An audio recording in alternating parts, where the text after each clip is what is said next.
vamos a iniciar con un tema que me parece es sumamente interesante.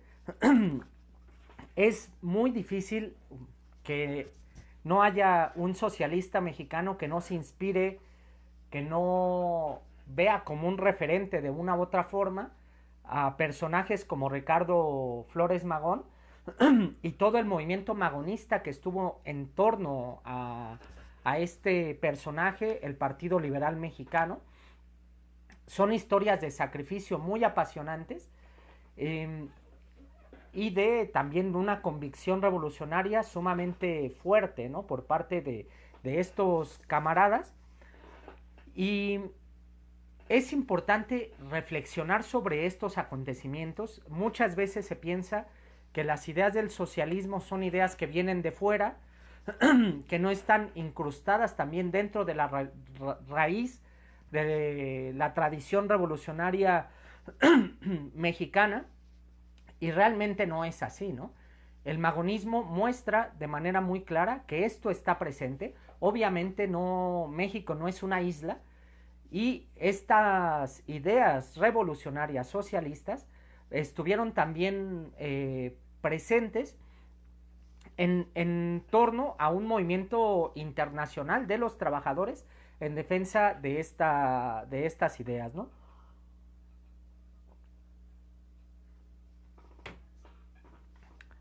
El magonismo surge en un primer momento dentro de la tradición liberal mexicana. Esa realmente era la tradición revolucionaria que existía en nuestro país.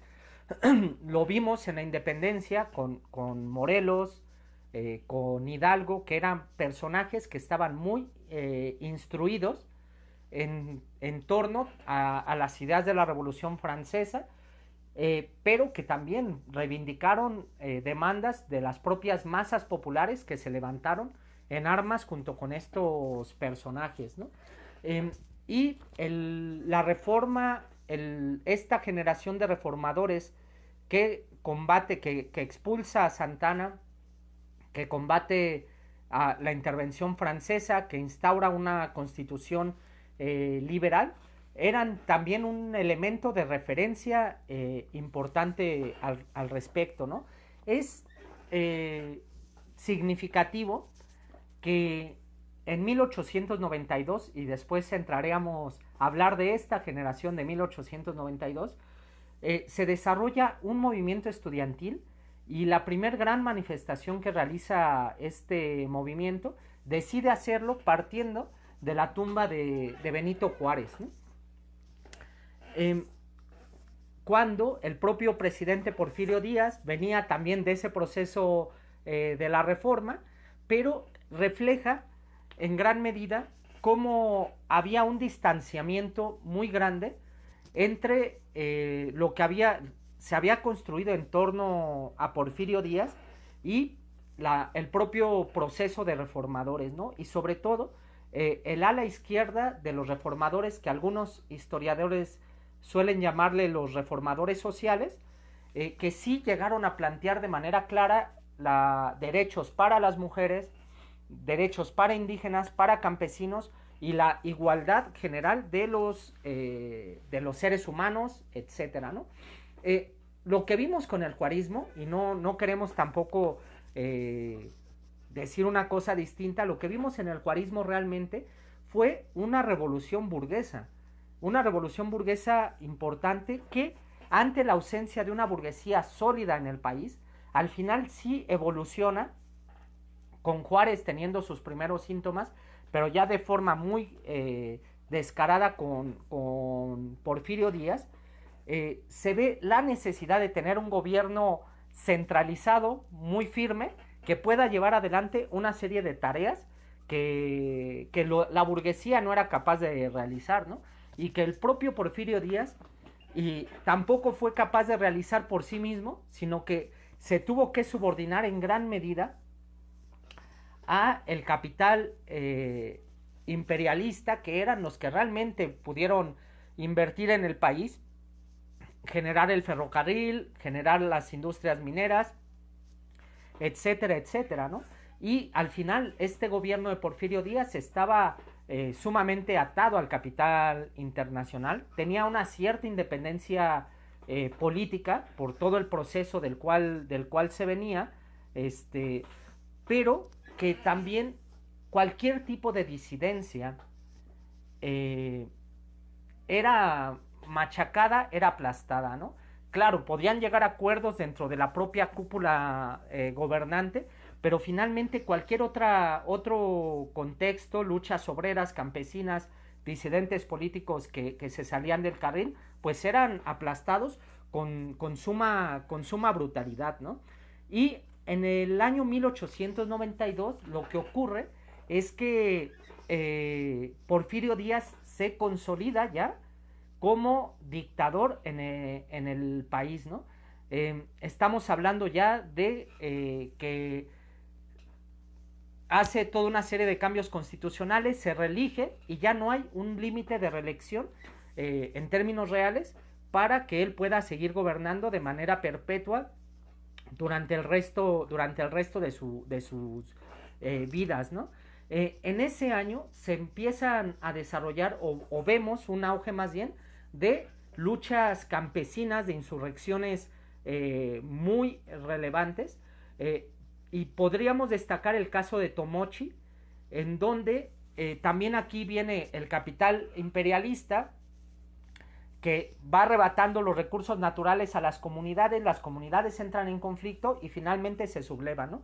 En Tomochi particularmente el accidente, de hecho, fue que tenían una virgen pagana y la estaban adorando y llegó el gobierno central, no les quería permitir este tipo de cuestiones y finalmente ese es el accidente, pero está todo este contexto de ataques generales de parte del gobierno, ¿no? Al final el gobierno de Porfirio Díaz termina masacrando prácticamente a la comunidad, hay muy pocos sobrevivientes, algunas mujeres, algunos niños, y este tipo de cuestiones tiene un impacto general. Eso habla de cuál era el ambiente que se vivía en ese periodo. Y dice Lenin, los estudiantes, la intelectualidad, es una especie de termómetro social que mide cuál es el ambiente que hay a nivel general en la sociedad, ¿no? En el caso del estudiantado, se dan una serie de prohibiciones. Por ejemplo, el director de la Escuela de Jurisprudencia dice, bueno, que no pueden los estudiantes reunirse en el patio, a la par de que van funcionarios del gobierno de Porfirio Díaz a presionarles para que se formen comités en apoyo a la reelección de este presidente, y al final eso genera un rechazo, un descontento de la juventud. Estamos hablando del periodo donde se consolida también los científicos, toda esta capa intelectual que estaba muy ligada al régimen, pero aquí vemos una generación que no encaja dentro de este gobierno dictatorial, ¿no? El 7 de abril los estudiantes empiezan a organizarse, hacen una primera asamblea afuera en la Alameda Central y realizan mítines en periódicos liberales como el Monitor Republicano y el Hijo del Aguizote, que eran periódicos que habían mostrado su oposición a Porfirio Díaz, ¿no? Y el movimiento va en ascenso, ¿no? El 24 de abril se forma el Comité de Estudiantes Antireeleccionistas. El gobierno responde, prohíbe las manifestaciones dentro de las escuelas. Eso también obliga a que este movimiento sea muy político y además esté fuera de las propias instalaciones, ¿no? Lo cual tiene un impacto importante porque va entrelazando el tema de la clase trabajadora con el movimiento estudiantil, ¿no? Y se empieza a ver una fusión, los estudiantes. Bueno, se habla del 68 como una de sus grandes aportaciones, el tema de las brigadas de agitación que se realizaban, ¿no? Pero ya incluso en este año vimos a estudiantes que salían y empezaban a se desplegaban en la ciudad y hacían mítines callejeros, espontáneos, para tratar de influir con sus ideas. Se realizaron carteles que se pegaron, se tapizó la ciudad de estos carteles en contra de la dictadura de Porfirio Díaz, y después la policía llegaba y los arrancaba, los destrozaba, ¿no? ¿Por qué hablamos de este movimiento? Porque es el movimiento en donde los hermanos Flores Magón también participan por primera vez, ¿no? El 15 de mayo se da esta gran manifestación que digo que sale de la tumba de Benito Juárez, y vemos manifestaciones el día 16 y 17 de mayo multitudinarias, ¿no? Se dice que se iba a los barrios populares, se llegaba a la Merced, salían miles y miles de obreros, de gente del pueblo y estudiantes manifestándose en contra de la reelección de Porfirio Díaz. Y se cuenta que Ricardo Flores Magón estaba precisamente agitando a la manifestación, dando un discurso incendiario, y llega la policía, encarcela a los estudiantes. Solo el 17 de mayo fueron encarcelados 16 dirigentes estudiantiles, y lo que pensaba hacer Porfirio Díaz, que él se consolida o se va consolidando en el poder con su famosa frase mátenlos en caliente, él iba a fusilar propiamente a los estudiantes, ¿no? Pero es la propia gente del pueblo que se va a manifestar a las afueras de la propia, a las afueras de donde tenían detenidos a los estudiantes, y finalmente impiden que puedan ser fusilados, y les salva la vida, ¿no? Este movimiento, aunque puede ser un tanto efímero, lejano en el tiempo, realmente fue lo que empezó a marcar y a meter en la vida política a una generación, y dentro de ellos a Ricardo Flores Magón. Él años después recordaría con algún artículo su primer encierro, y en cartas y otros discursos este acontecimiento que sin duda marcaría la vida. Los años posteriores, que son los años también de escuela, Ricardo Flores Magón y sus hermanos, que vienen de una familia de tradición liberal, su padre fue combatiente también en el proceso de reforma, su madre una mujer muy firme, también que influyó bastante para que ellos participaran en el proceso de la lucha, y se mantuvieran de manera firme con todo lo que esto conllevó. Pues bueno, estos personajes empiezan a participar, ¿no?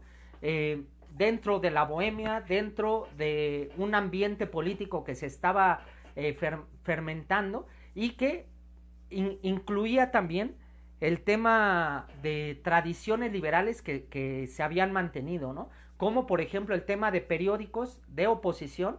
Había clubes liberales que se empiezan a formar, algunos de ellos alabando y hablando muy bien de Porfirio Díaz, y otros que claramente estaban organizándose en contra del mismo, ¿no? También en la prensa veíamos esta dualidad, ¿no? Ricardo Flores Magón entra en el Demócrata, un periódico que publica o que dirige Joaquín Clausel, que además después se volvería un importante, tal vez el más importante pintor impresionista del país, que se puede mirar en el Museo de la Ciudad de México, donde se tuvo que esconder y estar en clandestinidad. Pues hay un cuarto que en ese periodo pintó Clausel, y habla un poco de cuál era también la tónica, ¿no? Ricardo Flores Magón escribiría cuentos, obras de teatro, y era un poco la tónica de esta generación también, ¿no? En 1900 se funda en San Luis Potosí un lugar que también sería muy relevante, el Club Ponciano Arriaga, que es fundado por Camilo Arriaga, que es un sobrino de ese personaje que daba nombre al Club Liberal, que fue uno de los principales parlamentarios del periodo liberal, ¿no? Y empiezan a plantearse la necesidad. Estamos hablando del año 1900. Creo que hay dos acontecimientos centrales en este contexto. Uno es la formación de este Club Ponciano Arriaga, y el otro es la fundación del periódico Regeneración, ¿no? Un periódico que nace el 7 de agosto de 1900, en donde es dirigido por Antonio Orcasitas, participa el hermano de Ricardo, Jesús Flores Magón, y el propio Ricardo, ¿no? Este periódico tiene como lema periódico jurídico independiente, ¿no?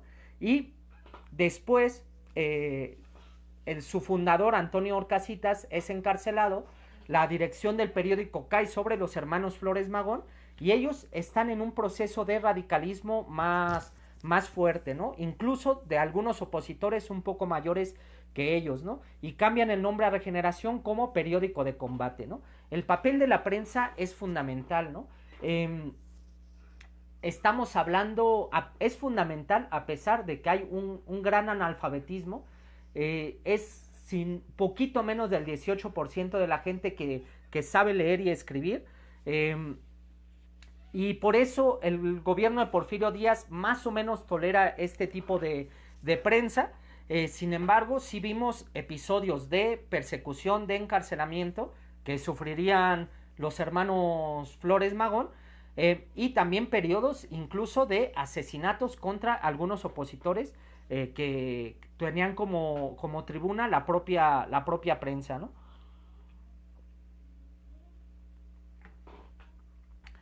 Eh,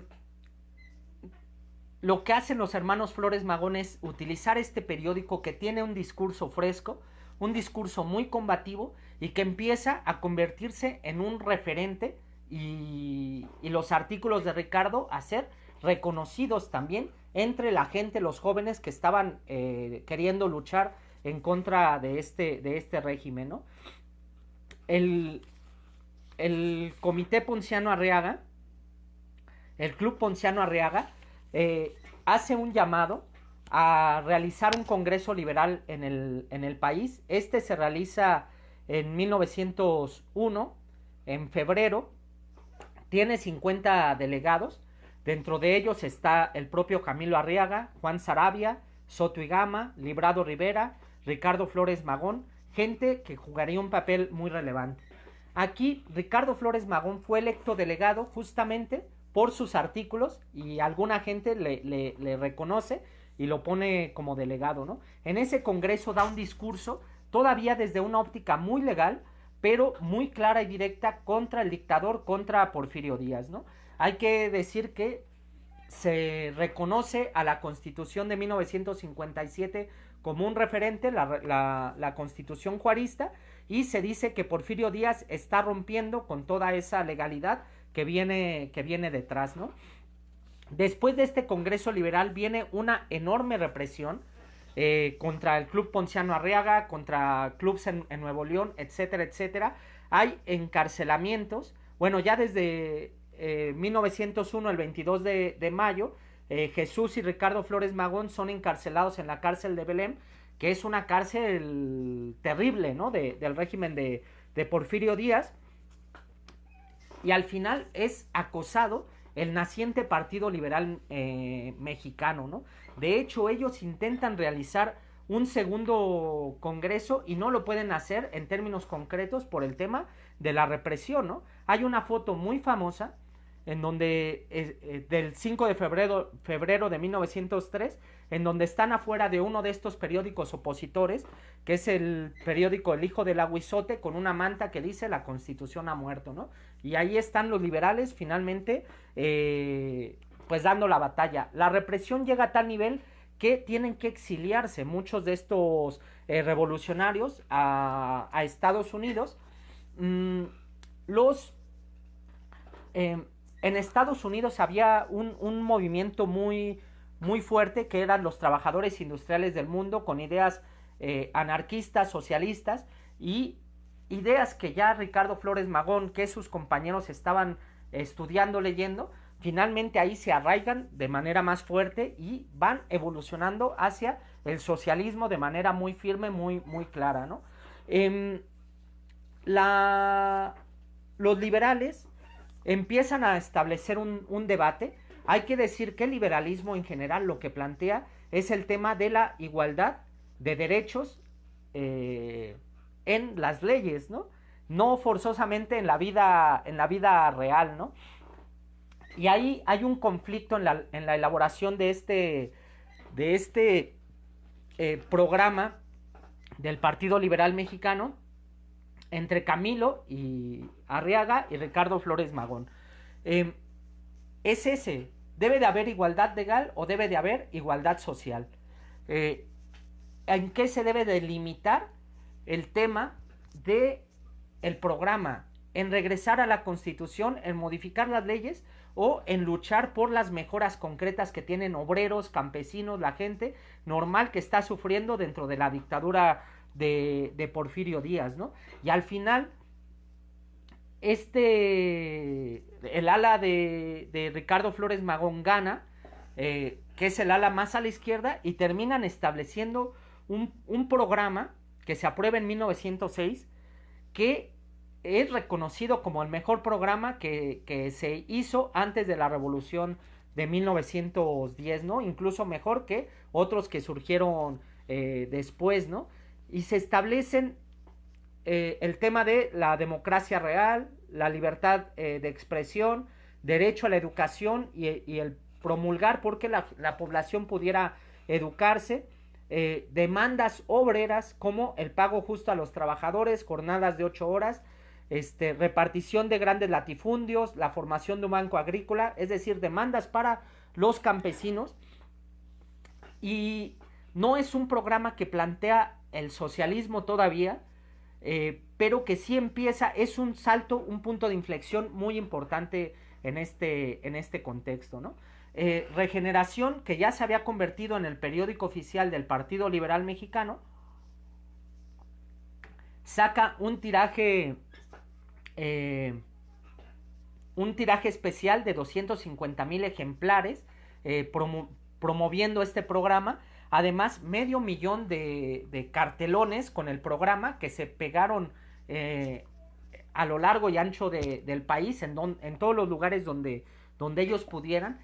Y estas ideas empezaron a agarrar un terreno fértil, ¿no?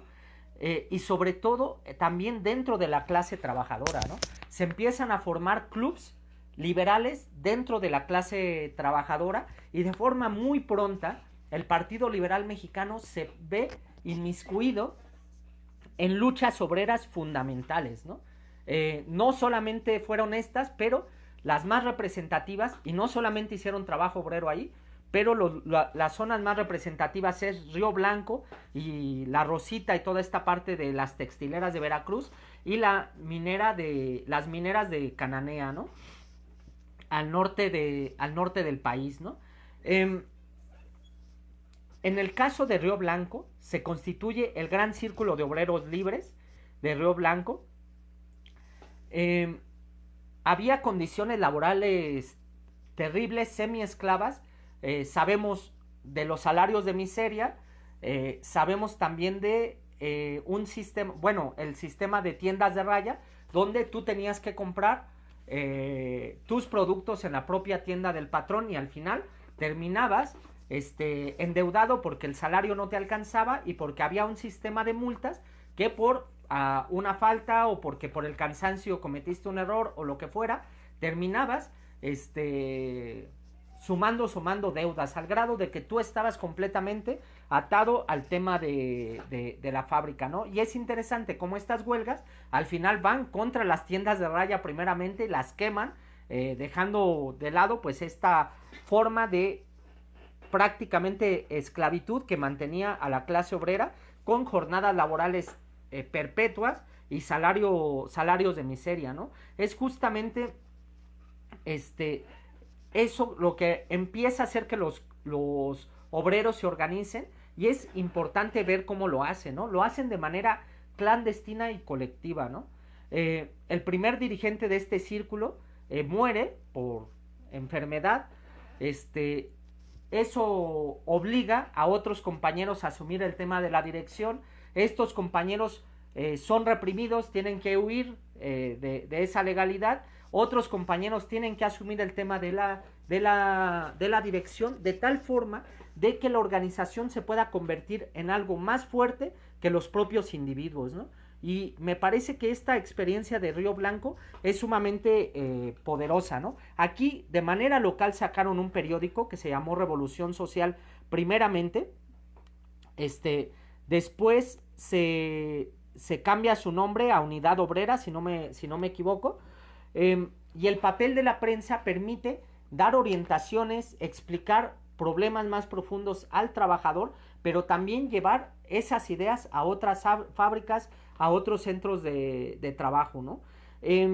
Eso permitió que el círculo que empezó en Río Blanco se extendiera a otra fábrica muy importante que es La Rosita, y de hecho ahí es donde inicia el proceso, ¿no?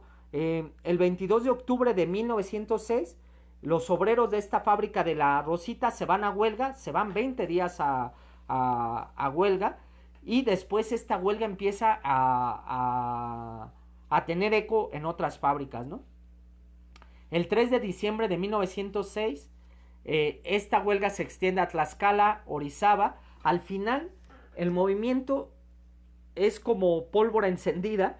Alcanza 32 fábricas de Puebla, 13 de Veracruz, 11 del Distrito Federal, 9 de Tlaxcala, 8 del Estado de México, 7 de Coahuila, 8 de Durango, 6 de Guanajuato, 5 de Jalisco, 4 de Nuevo León, 3 en Chihuahua, 3 de Hidalgo, 2 de Colima, 2 de Tepic, 2 en Guerrero y una fábrica en Chiapas, otra en Oaxaca, otra en Sonora, Sinaloa y San Luis Potosí. Eso habla de cuál fue la magnitud de este movimiento huelguístico, donde el Partido Liberal Mexicano juega un papel relevante, ¿no? Porfirio Díaz, bajo la presión, se pone como intermediario entre los patrones y los trabajadores, pero al final favoreciendo claramente a los patrones, no dando ninguna concesión a las demandas de la clase trabajadora, y finalmente la huelga es reprimida brutalmente. Estamos hablando de huelgas que son pequeñas revoluciones, ¿no? Que involucraban no solamente a los obreros, sino a las familias de los obreros, a la población que vivía en esas zonas que dependía de estas fábricas y que se lanzan a la huelga, ¿no? Y finalmente hay una represión brutal en Río Blanco que termina con una masacre, este movimiento huelguístico. El otro proceso es el caso de Cananea, que también es estas ideas del programa que llevan a la organización de los obreros, ¿no? Y también en Cananea lo que habría que resaltar, que tiene un proceso similar, hay una represión brutal, que termina también con esta huelga muy militante de miles de mineros, y que también contagia a otras minas cercanas. Pero lo que hay que resaltar de esta huelga que empieza el 1 de junio de 1906, y que termina el 5 de junio, o sea, es una huelga pequeña, pero muy influyente también como uno de estos grandes movimientos precursores de la Revolución Mexicana, es el papel también del Estado. Y el Estado visto no solamente como una institución de carácter nacional, sino que el Estado en sus distintos países juega el papel fundamental de defender los intereses de la clase dominante, ¿no? Como estaba muy lejana, muy en la frontera esta mina, mientras llegaban las tropas mexicanas a reprimir a la clase trabajadora, los Rangers de Arizona entraron al territorio mexicano para jugar ese papel de defender los intereses del capital imperialista bajo el auspicio y la complicidad del gobierno mexicano, ¿no? Que se unió finalmente con estos imperialistas para atacar y golpear a la clase trabajadora, ¿no? Algunos dirigentes de esta huelga terminaron presos, ¿no? Esas eran las condiciones en las cuales tenía que luchar el Partido Liberal Mexicano, y la idea finalmente de que la lucha no se podía dar de una manera pacífica, sino que se tenía que desarrollar de una forma violenta, pues fue agarrando un eco y se fue convirtiendo en la estrategia central del Partido Liberal Mexicano. ¿Y qué es lo que buscaba? Pues una insurrección nacional para derrocar a Porfirio Díaz. Y Porfirio Díaz al final terminó derrocado por una insurrección armada que lo tumbó, ¿no? En el año 1907. 11. Sin embargo, tú no puedes agarrar el movimiento revolucionario como un grifo que abres y cierras a tu antojo. Tú no puedes levantarte en armas simple y sencillamente sin tener como el eco y el apoyo de la propia población y el nivel de organización necesario. Si tú tratas de gritar más allá de lo que te permite la garganta, al final vas a terminar desgarrado, ¿no? Y afónico. Y eso le pasó en gran medida al Partido Liberal Mexicano, que no estaba preparado para estas insurrecciones ni siquiera desde un punto de vista técnico, porque fueron varios intentos que terminaron en un fracaso y en otro, ¿no? Pero en 1906, prácticamente después de la derrota de la huelga de Cananea, se hacen preparativos en la frontera de Ciudad Juárez para realizar la insurrección. Uno de los participantes, de los conspiradores, Crino Maese, terminaría acobardándose y termina avisándole a la policía del plan. El gobernador Krill termina organizando una ofensiva en contra de estos compañeros. Nuevamente la policía mexicana y la policía estadounidense actúan de manera coordinada para atacar a los revolucionarios, y finalmente son infiltrados algunos elementos, como ya sabían del plan, dentro de la propia conspiración. Y antes de esto estaba programado a realizarse el 20 de octubre de 1906, y un día antes, el 19, son atacados en ambas fronteras los liberales y terminan siendo apresados por parte de estas policías, ¿no? Aquí es apresado Juan Sarabia, Antonio I. Villarreal, César Canales y Vicente de la Torre, que son algunos de los compañeros que fueron reprimidos, ¿no? No solo eso, en el momento de que lanzan la ofensiva, encuentran archivos de los propios revolucionarios del Partido Liberal Mexicano, de la Junta del Partido Liberal Mexicano, y en general fueron encarcelados 100 militantes, dentro de ellos pues un cuadro muy importante que es Juan Sanabria, ¿no? Un segundo intento lo vemos en el año de 1908, antes de que se realizara la insurrección. Hay una redada donde están algunos de los dirigentes, abandonan también los archivos. Esos archivos son utilizados por la policía para empezar una cacería de brujas, y también es frustrada esta intentona de una insurrección que, bueno, se empieza a organizar en la frontera, pero que busca extenderse, y donde empiezan a tener células, tienen decenas o algunos cientos de pequeños comandos guerrilleros que se están organizando para este tipo de acciones, ¿no? Al final, ¿cuáles son las consecuencias de estas acciones prematuras del Partido Liberal Mexicano? Que son reprimidos, que pierden cuadros fundamentales porque están en la cárcel, porque son asesinados en algún momento determinado, y al final el Partido Liberal Mexicano, con su periódico de combate Regeneración, que en algunos periodos cambia de nombre, termina sumamente golpeado, ¿no? Antes de los procesos fundamentales de la revolución. Pero hay otro elemento que está ahí presente, que es el movimiento maderista. Uno de los elementos centrales que explican por qué el magonismo no jugó un papel fundamental en la revolución misma y se queda como un movimiento muy heroico, precursor de la revolución. A Ricardo se le suele llamar el apóstol de la revolución mexicana, pero uno de los elementos que hacen que no avancen más es el maderismo y la actitud del Partido Liberal Mexicano con respecto a este proceso, ¿no?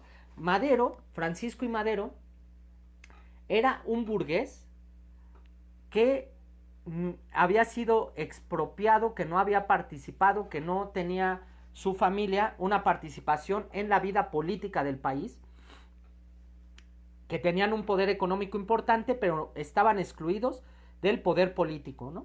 Que asume ideas de carácter liberal y que plantea una serie de reformas para avanzar en una verdadera democracia, una revolución política, por así decirlo, que cambiara la institucionalidad del país, ¿no? Francisco I. Madero apoya y tiene muchos vínculos nacionalmente y llega a apoyar y financiar al Partido Liberal Mexicano, pero muy pronto entran en conflicto y mutuamente se recriminarían entre los magonistas los magonistas y Francisco I. Madero, ¿no? Francisco I. Madero ve que con ellos no puede avanzar en sus objetivos. En alguna carta llega a calificarlos como periodistas exaltados y apasionados, que solamente están pidiendo dinero y dinero para liberar a sus presos, y le parece que son demasiado radicales, ¿no? Y para los magonistas les parece que es demasiado legal y que no va al fondo, que son los problemas sociales que sufren las clases explotadas en el país, ¿no? Al final terminan rompiendo y se conocían anteriormente, ¿no? Madero escribe su libro de la sucesión presidencial, lo circula nacionalmente y empieza a convertirse en un referente nacional importante, en torno al cual se construye el partido liberal, perdón, el partido antireeleccionista, que es el verdadero partido de masas que se construye antes de la revolución, que es un verdadero imán que atrae a todas las oposiciones de las distintas clases sociales que se oponen al gobierno de Madero, ¿no? Contra ese imán tenían que luchar los magonistas, ¿no? Y finalmente también recibiendo traiciones de este movimiento, había causas para actuar de esta forma, pero terminan actuando de una manera sectaria y oponiéndose en gran parte al maderismo, ¿no? Hay algunos intentos de coordinación, etcétera, pero al final muy pronto terminan rompiendo, ¿no? Quisiera, bueno, regresaría a este tema posteriormente, pero me gustaría hacer un paréntesis de un personaje que también me parece que es fascinante dentro de la historia del Partido Liberal Mexicano, que es Práxedis Guerrero, ¿no? Que de hecho tiene una historia muy similar a la de Francisco I. Madero. Él no es pequeño burgués, es de una familia burguesa. Me recuerdo una frase que dice Marx y Engels en el Manifiesto Comunista, ¿no? Que un pequeño sector de la clase dominante va a entender el desarrollo histórico y se puede pasar del lado de las clases explotadas que van a llevar adelante la propia revolución, o de las clases que van a llevar adelante la propia revolución, ¿no? Son casos excepcionales, la burguesía en general traiciona, pero uno de esos casos excepcionales es Práxedis Guerrero, que deja su comodidad, se va a Estados Unidos a trabajar como obrero y ahí entra en contacto con la vida del trabajador, lo cual lo transforma mentalmente, y también entra en contacto con las ideas anarquistas, y Práxedis rápidamente se involucra con estas ideas, las asume, se mete con la Junta del Partido Liberal Mexicano. Él forma parte ya del intento insurreccional de 1906, era un compañero que no era destacado todavía. Después, en 1908, Práxedis ya juega un papel dirigente. De hecho, la incorporación de Práxedis Guerrero a la dirección del Partido Liberal Mexicano, a la Junta del Partido Liberal Mexicano, lo convierte en un personaje muy interesante, ¿no? En un cuadro que es capaz de explicar las ideas claras, de organizar, etcétera, ¿no? En ese momento en el que Práxedis juega un papel dirigente, el periódico cambia de nombre por la censura y toma el nombre de Revolución Social, ¿no? Que en gran parte está marcado por la historia de Práxedis. Ricardo habla muy bien de los artículos de este personaje y él empieza a reagrupar las fuerzas y a continuar con la tarea de realizar una insurrección armada, ¿no? Que se adelanta al llamado insurreccional de Madero y empieza en Ciudad Juárez a empezar a avanzar en Chihuahua, Coahuila, en una ofensiva también armada, ¿no? Este movimiento, muy pronto, el 27 de diciembre, llega a tomar Casas Grandes, el 29 atacan Janos, terminan tomando Janos, pero en esa misma contexto fue fusilado, bueno, fue muerto en medio del combate, posiblemente por un infiltrado dentro del propio movimiento de Práxedis, este cuadro del Partido Liberal Mexicano, ¿no? Si Práxedis hubiera mantenido esa guerrilla en ese contexto, podría haber dado cierta vida al propio liberalismo mexicano, ¿no? En esa región se levantarían en armas otros personajes como Pascual Orozco, que se vincularía al maderismo, pero que rápidamente rompería con él y se volvería un ala de izquierda en un primer momento y podría haberse establecido de hecho una alianza con este personaje, ¿no? Y era Pascual Orozco alguien que había leído Regeneración, que se metió a la política leyendo Regeneración, ¿no? Bueno, finalmente la muerte de Práxedis los deja aislados y hay otro intento del Partido Liberal Mexicano de llevar adelante sus ideas y mantener organizada a su gente dentro del contexto de la lucha armada general, que es Baja California. Baja California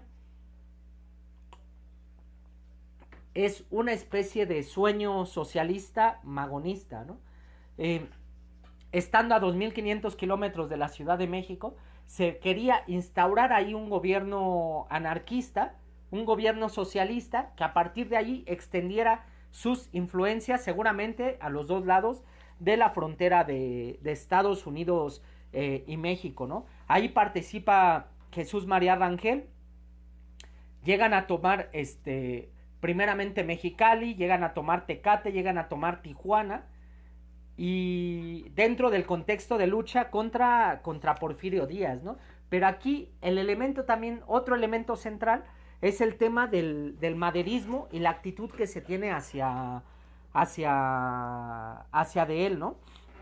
Madero, que en un momento se tuvo que ir a la frontera también, y empezar de ahí la ofensiva contra Porfirio Díaz, manda a uno de sus lugartenientes, a Prisciliano G. Silva, para hablar con el dirigente magonista Jesús María Rangel, y tratar de entablar una alianza, o mejor dicho, de imponer la dirección de Madero en el proceso, diciendo: ustedes tienen que reconocer la dirección de Madero y subordinarse a las órdenes que nosotros digamos, ¿no? Cosa que Rangel rechazó, pero mientras él estaba hablando, afuera estaban agitando a sus tropas y la mitad de sus tropas terminan yéndose del lado de Madero, ¿no? Lo cual pues habla de ese imán que estaba causando este personaje, ¿no? Y me parece, hay una anécdota que Jesús C. Valadez menciona en un libro que se llama El brazo armado del magonismo fronterizo, que habla precisamente de esta zona de Baja California. En un momento determinado ya es el maderismo quien derrota esta revolución liberal en la frontera de Baja California, en la península de Baja California, y son apresados Rangel y otros liberales en ese momento, ¿no? Los trasladan en un tren y dice J.C. Valadez que Francisco Villa, en un tramo se sube se sube al tren, ¿no? Y plantea este diálogo, ¿no? Con que te quedaron ganas de pelear, amiguito, le dice a Rangel, ¿no? Como que los principios de la revolución no han triunfado, le responde. ¿Quién dice que no? El Partido Liberal Mexicano, ¿no? Villa dio la media vuelta riendo, aunque más tarde se volvió al asiento ocupado por Rangel y le dijo: hasta luego, amiguito, ya llegué a Santa Eulalia y ya sabes que aquí tengo de 7 a 800 hombres dispuestos al pleito. Y el guerrillero más famoso de México sonrió maliciosamente, ¿no? Eso al final fue lo que ocurrió, ¿no?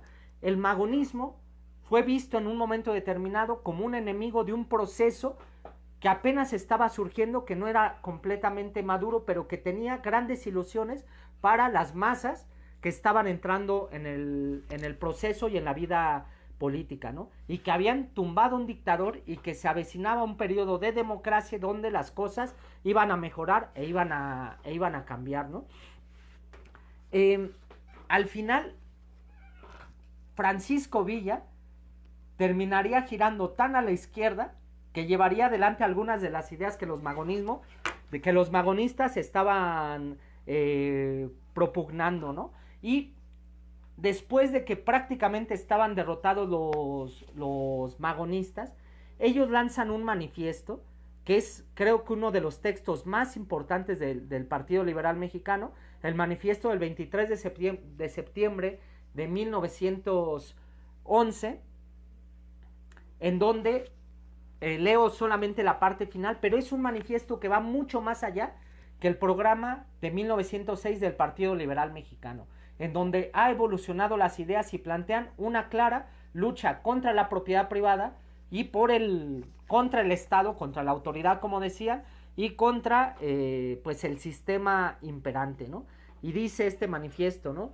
A la lucha, a expropiar con la idea del beneficio para todos y no para unos cuantos, que esta guerra no es una guerra de bandidos, sino de hombres y mujeres que desean que todos seamos hermanos y gocen como tales de los bienes que nos brinda la naturaleza, el brazo y la inteligencia del hombre han creado, con la única condición de dedicarse cada quien a un trabajo verdaderamente útil. La libertad y el bienestar están al alcance de nuestras manos. El mismo esfuerzo y el mismo sacrificio que causa elevar a un gobernante, esto es, un tirano, cuesta la expropiación de los bienes que detentan los ricos. A escoger, pues, o un nuevo gobernante, esto es, un nuevo yugo, o la expropiación salvadora y la abolición de toda la imposición religiosa, política o de cualquier otro orden. Tierra y libertad. Este manifiesto es escrito 2 meses antes que el plan de Ayala de Emiliano Zapata. El plan de Ayala de Emiliano Zapata termina con o asume la consigna de tierra y libertad. Muy posiblemente estos campesinos del sur también estaban leyendo lo que estaban escribiendo los liberales. Pero los liberales se fueron a una ofensiva en donde fueron destruidos, plantearon ideas que muchas de ellas son correctas, pero de una forma que no lograron tener un eco ni vinculación con el movimiento de masas general, que todavía no estaba, que no había sacado las conclusiones revolucionarias que la parte más de vanguardia había sacado. Y el no tener una organización dentro del proceso revolucionario impidió futuras alianzas con los desprendimientos que finalmente se fueron dando.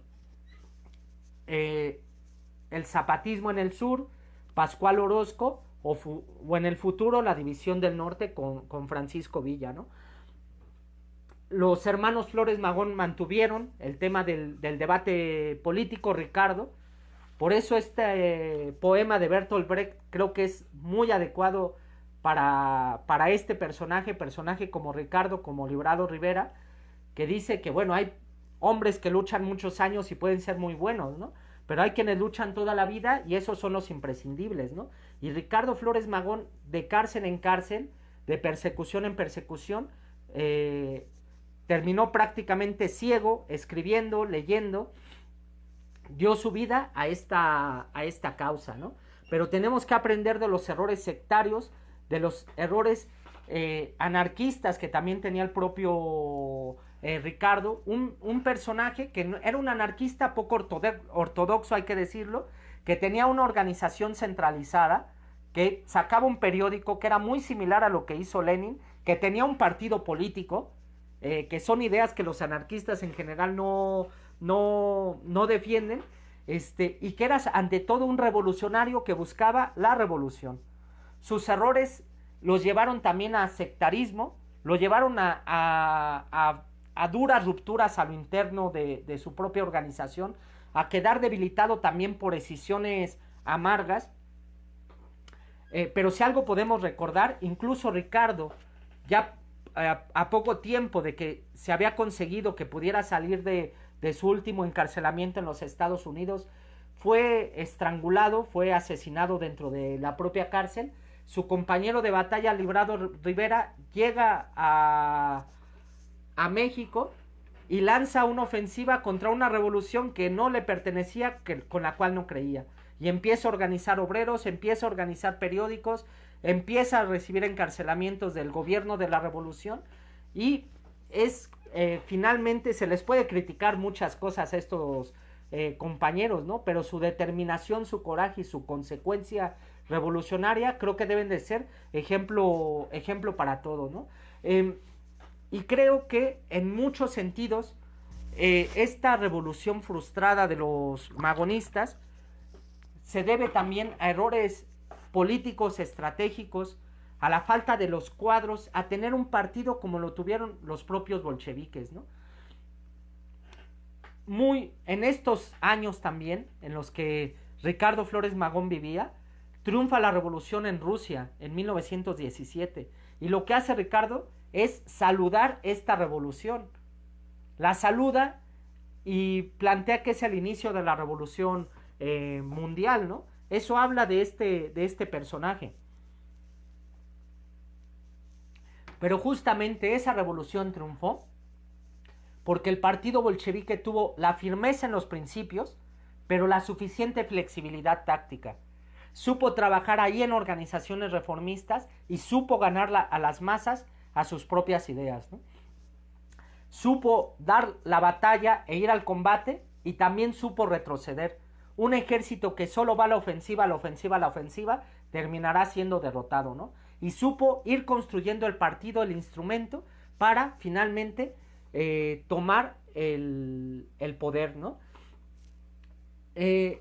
Entonces, compañeros, me parece que hay que recordar al magonismo, hay que recordar que las ideas del socialismo han estado vinculados al proceso revolucionario de nuestro país, pero que debemos de defender estas ideas vinculándonos al movimiento real, con todos sus prejuicios que existe en la actualidad, ¿no?